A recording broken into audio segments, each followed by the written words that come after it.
네, 대전국 여객기 참사를 두고 한미 합동조사단의 조사가 본격화했습니다. 이번 참사의 원인을 둘러싸고 여러 분석들이 나오고 있는데요. 네, 전문가 모시고 이야기 나눠보도록 하겠습니다. 염건욱 유원대 경찰소방행정학과 교수님 나와 계십니다. 어서 오십시오. 어서 오십시오. 안녕하세요. 예. 자, 사고 조사와 관련해서 미국 연방항공청 등이 합동조사팀에 합류하면서 본격적인 규명에 들어갔습니다.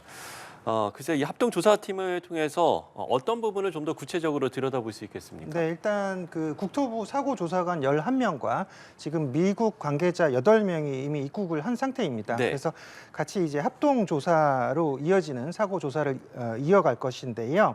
여기 핵심은 이제 결국은 이제 블랙박스를 판독하는 그런 이제 과정이 가장 중요한 그런 내용으로 보여지는데 일단 예, 예. 우선은 확보한 블랙박스 2개를 김포공항 시험센터로 옮겼습니다. 그래서 뭐 이물질을 이제 제거하는 그런 작업을 마쳤고요. 상태를 확인 중인데 이 온전한 자료가 좀 온전한 그런 블랙박스가 확보되면 좋았지만 일단 지금 커넥터가 분실된 상태라고 지금 알려져 있어요. 예, 예. 그래서 여기에 대해서 이제 비행 기록 장치 FDR과 또 이제 음성 기록 장치 이것들을 이제 분석을 해야 되는데 여기 이제 커넥터가 사라졌기 때문에 이것을 어떻게 또 기술적으로 분석을 할 것인가를 지금 고민 중이라고 알려져 있습니다.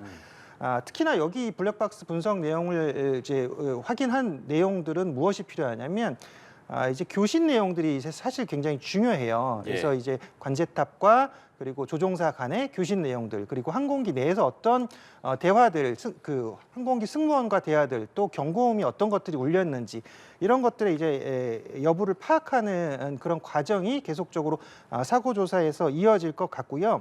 또 지금 이제 정비에 대한 문제도 지금 나오고 있거든요. 근데 이게 최초의 그 제주 항공 같은 경우는 이 정비에 문제가 없다라고 바로 즉각적인 발언을 했었단 말이죠. 근데 예, 예. 지금 여러 가지 정비에 문제점이 있었다. 뭐 저번 달 같은 경우도 대구공항에서 이 제주항공 항공기가 2시간 동안 엔진 수리를 했었다라는 것도 있었고요. 또 지금 사고 다음 날 바로 이 동일한 항공기가 또 랜딩 기어 고장이 발생했었단 말이죠. 그러니까 그렇죠.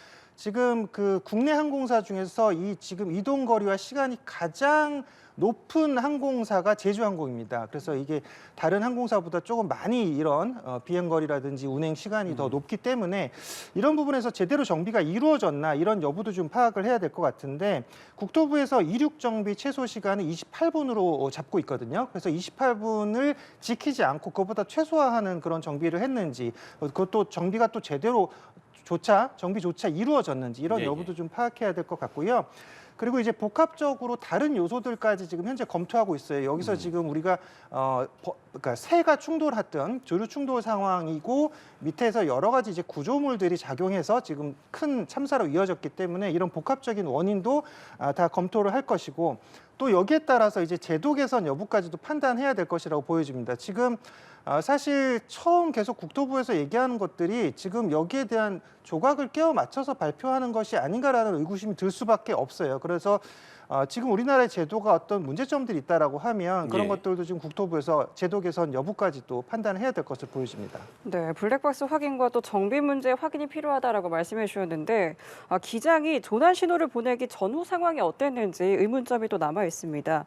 조류 충돌 경고를 받은 8시 57분부터 조난 신호를 보낸 8시 59분, 이 2분 사이에 이를 규명하는 것도 필요해 보이는데요. 네, 맞습니다. 이제 조류 경고가 있었고요. 그다음에 이제 메이데이 선언한 이후에 이제 추락하는 과정이 뭐 3분, 4분 정도 이렇게 소요가 됐습니다. 예. 이 과정이 사실 이 시간이 가장 핵심일 것 같은데 문제는 이게 항공기 엔진이 만약에 이게 2기가 있기 때문에 지금 화면상에서 보이는 그 모습들은 사실은 한 기만 충돌한 것으로 보여요. 그러니까 네. 한쪽 오른쪽 엔진에만 그 지금 조류가 충돌한 것으로 처음에 판단이 되었는데 지금 저 정도의 폭발 상황이라고 봤을 때는 이게 조류 한 마리가 아니라 조류 떼였을 가능성도 있다라고 보여지는 대목이거든요. 물론 이건 사고 조사에서 밝혀져야 될 내용이지만 그렇다라고 했을 땐 한 기의 그 엔진이 살아있기 때문에 충분히 다시 고도를 상승해서 또 선회하는 그런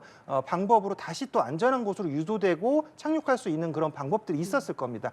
다만 지금 여기서 문제가 되는 것은 항공기 지금 엔진이 오른쪽 엔진만 상했냐? 아닌데 그 화면을 또 정지해서 확대를 해보면요. 예, 예. 왼쪽 엔진의 쪽에도 약간의 폭발이 있는 모습이 살짝 보이긴 해요. 그럼 무슨 얘기냐?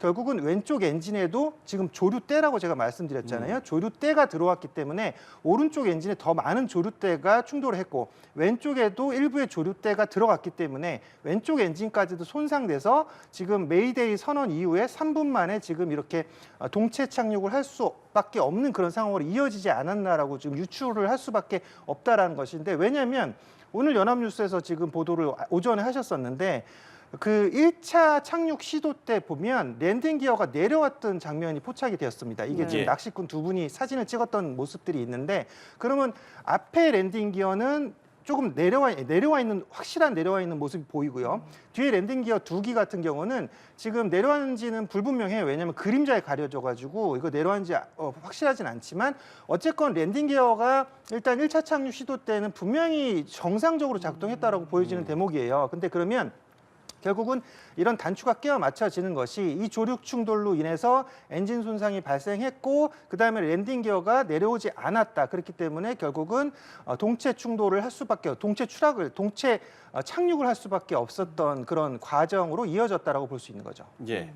그럼 이제 기체와 관련된 원인 규명이 명확하게 이제 이루어져야 될 부분일 텐데, 그런가 하면 이제 공항과 관련해서는 그 사고 여객기가 이제 로컬라이저의 콘크리트 구조물에 부딪히면서 인명 피해를 키웠다, 이런 네. 이제 지적도 나오고 있지 않습니까? 네네. 이 부분에 대해서는 어떤 좀 그 원인들이 규명이 돼야 될까요? 지금 그 국토부에서 계속 발표하는 내용들이 단정적이고 확정적이었거든요. 지금 일단은 엔진하고 랜딩 기어는 관련성이 없다라고 아예 못 박았었단 말이에요, 처음에. 근데 지금 오늘 또 발표에서는 그러니까 엔진 고장으로 랜딩 기어 이상이 생길 수 있다라고 다시 입장을 선회했단 말이죠. 그러니까 랜딩 기어는 유압 장치로 내려오기 때문에 그것이 결국은 이게 그러니까 셧다운이 돼 버려 가지고 아예 모든 장치들이 작동하지 않았을 가능성이 높다라는 거예요. 일단 예. 그런 부분. 그다음에 여기 이제 둔턱에 대해서도 지금 국내 규정에서는 전혀 문제가 없다. 국내 규정이라고 하는 것은 이제 평탄해야 되고요. 그다음에 또 하나는 무엇이냐면 이제 이 지금 방위각 구조물 자체가